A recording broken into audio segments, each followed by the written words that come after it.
Send button. Hi, hello, namaste. This is Ramarao. You're watching Ramarao Damaraju YouTube channel. Please do subscribe my channel, like, comment, and share.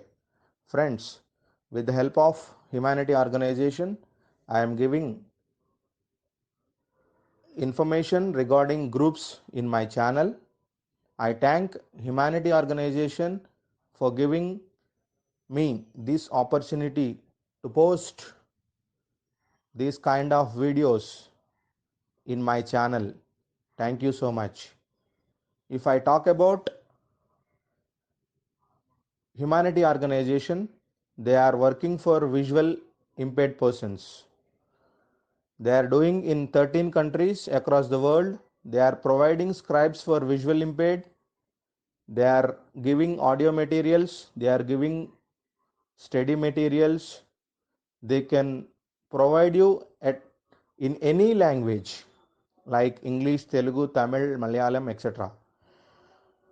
with free of cost. They are not even expecting single paisa. So friends, encourage Humanity Organization and also my channel. Do subscribe my channel, like, comment, share. Thank you. Send.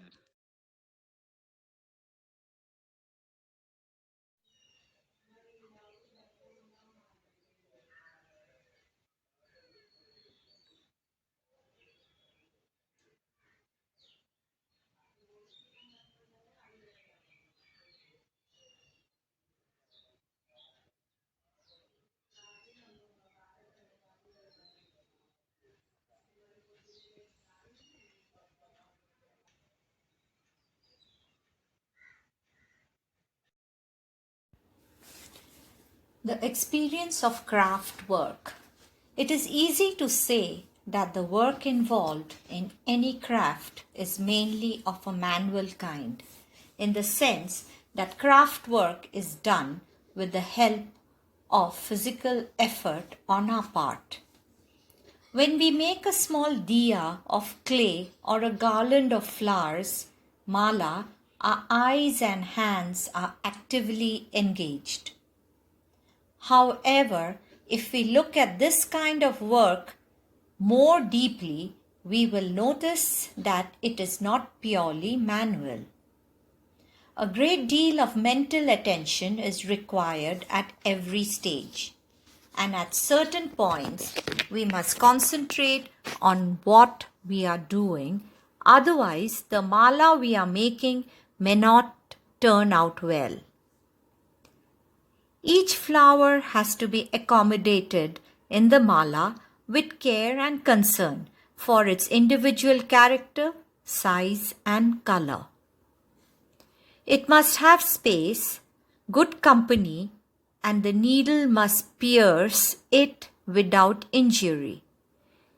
If we make a diya many times, we may get so good at it that we don't need to think about it all the time.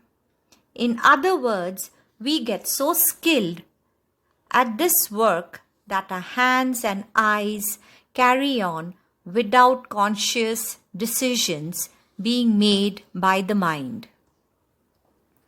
You must have noticed how a tailor can continue to work on his machine while talking. A barber can do the same thing.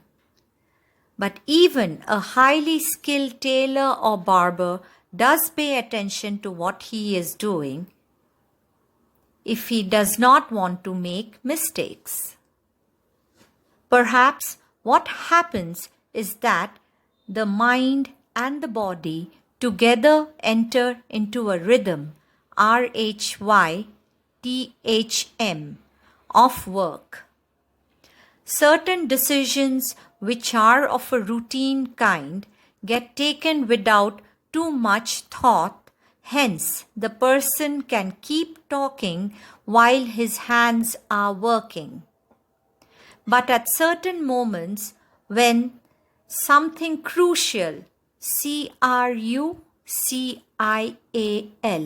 is to be done, the mind takes full control and guides the eyes and the hands to focus on the work itself.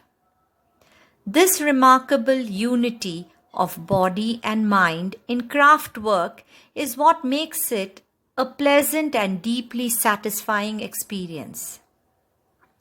If you have never attempted to learn any kind of traditional craft till now, you might have ignored the two suggestions given earlier in this chapter. That is, to make a bookmark and a mala. You still need a personal taste of making something with your hands in order to get the taste of mind-body experience. So here is yet another suggestion for something simpler than the earlier examples. Try something as simple as making a cover for your textbook. As you start, alert your mind to all the decisions you are going to take. Starting with choosing a piece of paper large and strong enough to survive for a few months in your school bag. The kind of paper you choose will have implications.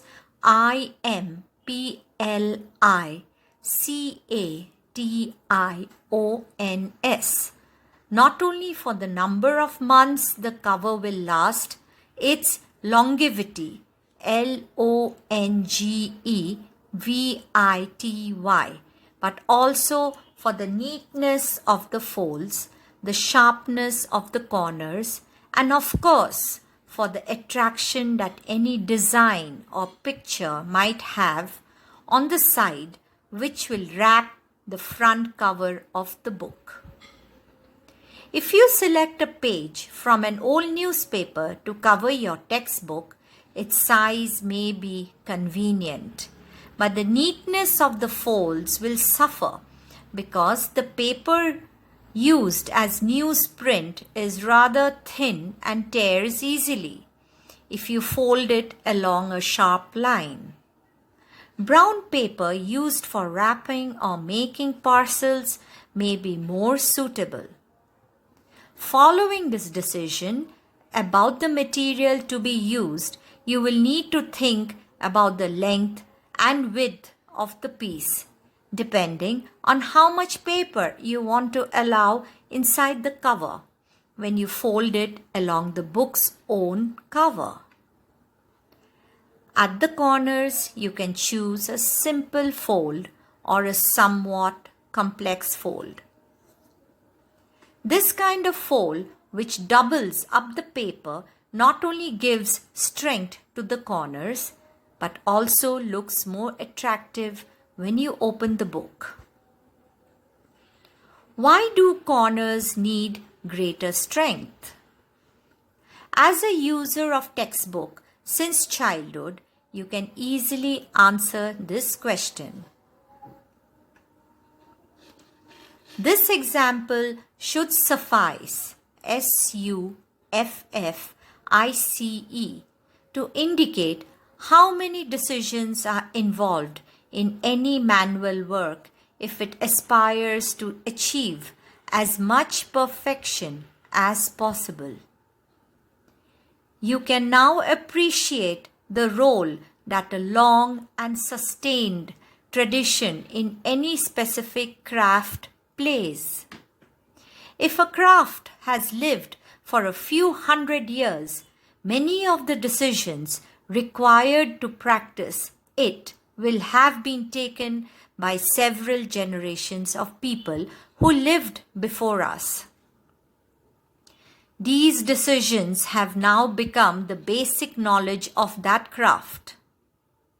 We can acquire this knowledge by sitting and working with the practitioner of that craft. Of course, you will still need to apply your mind when doing the craft work yourself, but at least you will know what to do. By learning the basic knowledge of a craft from someone who knows it, you will become aware of the decisions you will need to take when you start working, and also of the small mistakes you will make as you move towards completion. COMPLETION.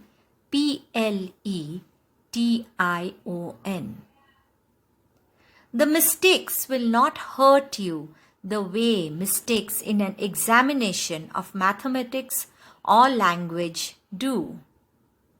Rather, the mistakes will look like your signature on the product. In this sense, they will make the product a precious memory of your first experience of trying the craft and the processes of thought and feeling. Looking at a craft product. As the opening lines of this chapter pointed out, craft works are so much a part of our daily life that we take them for granted and don't observe and appreciate them. Now that you have opted to study heritage crafts as a subject, it is important for you to look at examples of crafts carefully and find in them the characteristics of a long and great tradition. You can, for example, learn several important aspects of weaving by observing a handmade carpet or duree, Duree, in your home or school. First of all, draw your fingers lightly across the duree to feel the characteristic texture, Texture, that a woven cotton duree has. It is quite different from the texture of a knotted rug. The word texture literally refers to the feel that the arrangement of fabric in a textile gives. Now, if you have noticed the texture, observe the pattern in which the duree has been woven. Notice the shapes created by the threads of different colors. The combinations and shades of colors together bring about a sense of design. Try to imagine how the shape you see in its entirety must have emerged bit by bit as the duree progressed from thread to thread. Do you think the duree maker could see the completed design in his or her mind long before it surfaced fully on the duree? That is what must have happened, and it must have required great patience to wait for the work to be completed. Indeed, the joy of waiting to complete a piece of craft is what keeps one going slowly and carefully, taking small steps at one's own relaxed pace in a quiet room of one's own home. It is certainly very different to work in a textile factory, surrounded by the noise of super-fast machines. Do you think about all the differences between the two modes of production and two kinds of products before you move to the next chapter? Crafts heritage. India is a combination of many worlds living in many centuries and cultures. The world of India's craftspeople spans millennia and spreads across the length and breadth of our land, which is seen in cities and towns, bylanes and villages. A small crafted object made in an unknown village of India has the capacity of becoming an object displayed in the finest museums, MUSEUMS, of the world. Yet the same object is often merely an object of utility for a particular community which never thinks of it as a great art. It is often a lack of knowledge of the variety of cultures, techniques, meanings, uses, and relevance, RELEVANCE, of such handcrafted objects that allows us to neglect their beauty and take our cultural heritage for granted. The definition of crafts. Indian words for handicrafts are commonly Hastakala, HASTKALA, Hastashilp, HASTSHILP, Dastakari, DASTKARI, Karigari, KARIGARI, all meaning handiwork, but they also refer to objects made with craftsmanship, that is, specialized skills of the hands, which are also artistic. The aesthetic, AESTHETIC, content is an intrinsic, INTRINSIC, part of such objects and means the object of utility has a value that goes beyond mere usage and is also pleasing to the eye. A handcrafted object is seldom merely decorative, and whether it has no embellishment, EMBLLISHMENT, or is highly decorative, its true purpose is served only when it is both useful and has a fine form. Crafts and culture. Crafts are therefore closely related to concept of form, pattern, design, usage, and these lead to its total aesthetic quality. When all these aspects are rooted in the culture of the people in a particular area or of a country or among certain communities, crafts become a part of its cultural heritage. Handcrafted objects are not just valuable for their aesthetic quality, but as objects produced by traditional craftsmen and women for ceremonial and religious purposes, and most importantly, as a means of livelihood. Cultural and social needs for crafts. This creative spirit in the midst of the struggle for survival is one of the unique and significant distinguishing features between men and beast.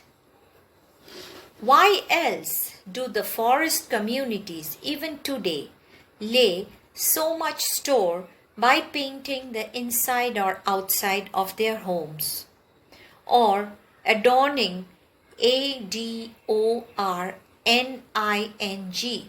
their bodies with decorative tattoos, TATTOOS, or ornaments? Why are people affected and often spiritually guided by colors? Why does a woman fashion an attractive handle for the broom she uses to clean her home? And why does she spend time invoking INVOKING, the blessings of the gods, through her painted designs on her kitchen floor? Crafts through the ages. India has been greatly blessed by having a many-layered, culturally diverse diverse rich heritage of craft skills influenced by historical events combining with local practices and religious beliefs. These influences have come from multiple sources. Changes and enrichment have taken place from trade movements such as those on the Silk Route, which brought demands and resources from the Middle East and Central Asia to the Far East up to China. The skill of weaving carpets and superior forms of shawls was brought to Kashmir by the pre-Mughal king Zain ul Abidin, Zainulabedin.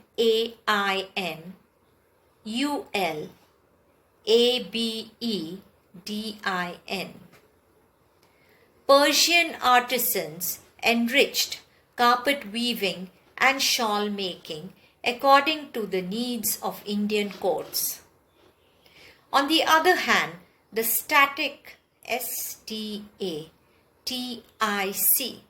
nature of the Hindu caste system has kept many craft forms alive merely because the artisan had no opportunity to move away to other professions as social boundaries were rigid and hierarchical. HIERARCHICAL.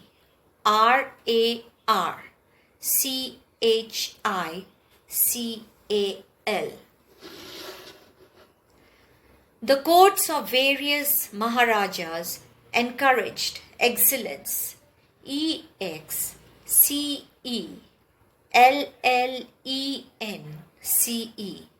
in many courtly crafts connected with the making of armory, ARMOURY, or jewelry. Temples kept alive the finest metal work, stone carving, mural, MURAL painting, and even textile weaving right across India and particularly in South India. Here the Kamalars, KAMMALARS, who claimed descent, DESCENT, from the five divine artisans, sons of Lord Vishwakarma, followed the Shilpa Shastras, the technical tomes, TOMES, on the practice of art in Sanskrit.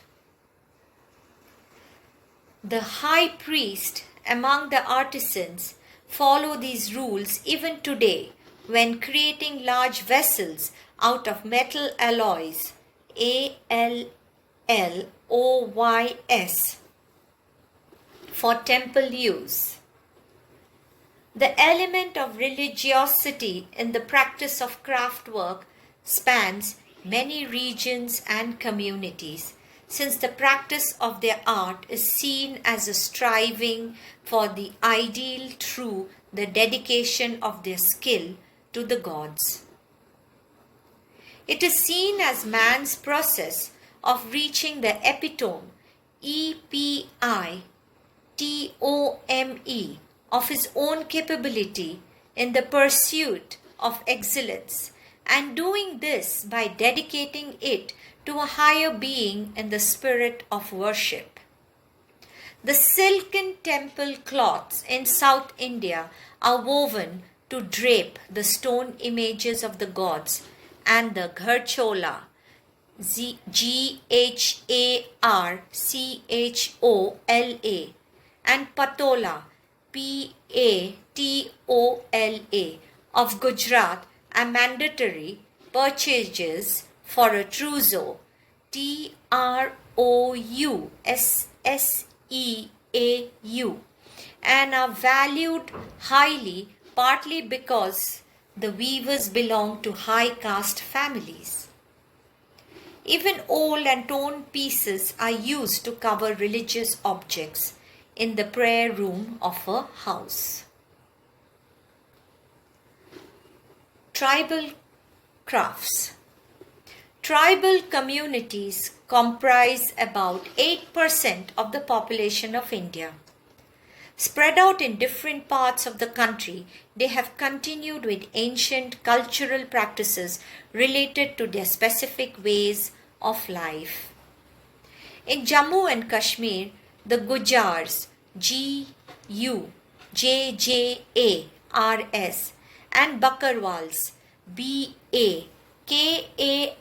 Bakarwals, are mountain tribes who spend their lives crossing from one side of the mountain to the other in search of grass for their sheep and goats. Their jewelry, blankets, embroidered caps and tunics, TUNICS, saddlebags and sundry animal accessories are similar to the articrafts of the people of Afghanistan, Iran, Iraq, and the smaller countries of Central Asia. The robust, ROBUST, manner of the people and the heavily ornamented women folk reflect as far down in India as Saurashtra, SAURASHTRA, and the desert regions of Kutch in Gujarat and Rajasthan. Mirror work in embroidery stems from the use of mica from the desert sands in the garments for those who liked heavy and shining ornamentation. People of nomadic tribes usually wore all that they had on their person.